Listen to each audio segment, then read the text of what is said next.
पूर्ण कथा. सुमनचा विश्वास.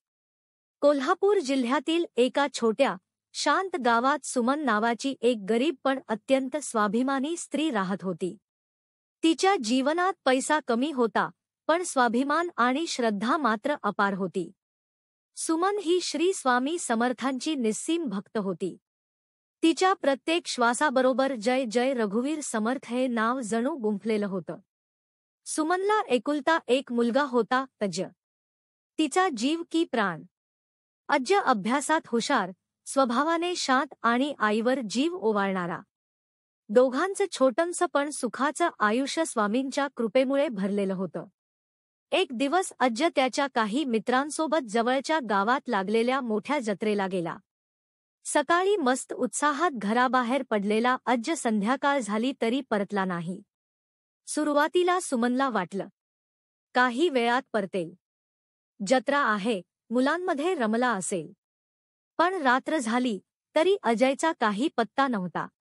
सुमनच्या हृदयात काळजीची ठिणगी ठिणगीने पेटून मोठा जाळ बनली. तिने आजूबाजूला, मित्रांच्या घरी, नातेवाईकांकडे चौकशी केली. पण कुठेही अज्ज नव्हता. त्या रात्री सुमनचं मन तुटलं. ती बसली आणि स्वामींच्या फोटोसमोर हात जोडून रडू लागली. स्वामी, माझ्या अज्जाचं काहीतरी करा. तो कुठेही असेल, पण सुखरूप परत आणा. तुम्हीच माझे सर्व काही आहात. तिचे अश्रू स्वामींच्या चरणी वाहत होते. दुसऱ्या दिवशी पहाटेच सुमन अक्कलकोटला जाण्यासाठी निघाली.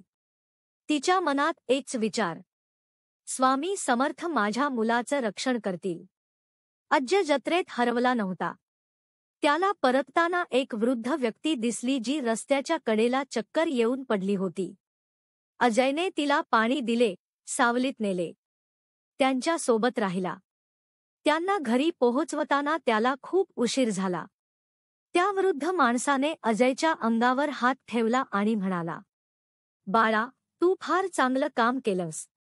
देव तुला खूप आशीर्वाद देईल. अक्कलकोटला पोहोचल्यावर सुमन मंदिरात धावत गेली. स्वामींच्या पादुकांसमोर कोसळली. माझ्या अज्जाला परत आणा स्वामी. तोच क्षणी तिच्या पाठीमागून आवाज आला, आई. सुमनने मागे पाहिलं आणि आश्चर्यचकित होऊन ती थक्क झाली. अज्ज तिथेच उभा होता. आईने मुलाला मिठी मारली, रडू लागली. अजयने सर्व कथा सांगितली. वृद्धाचे प्राण वाचवले, त्यामुळे उशीर झाला.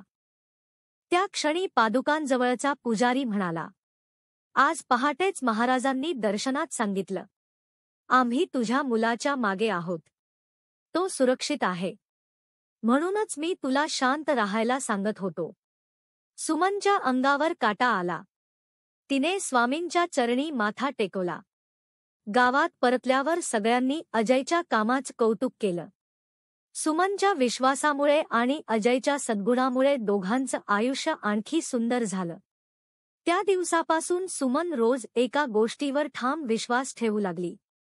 स्वामी समर्थ भक्ताला कधीच सोडत नाही. संकट कितीही मोठं असलं तरी स्वामींची कृपा वाचवतेच.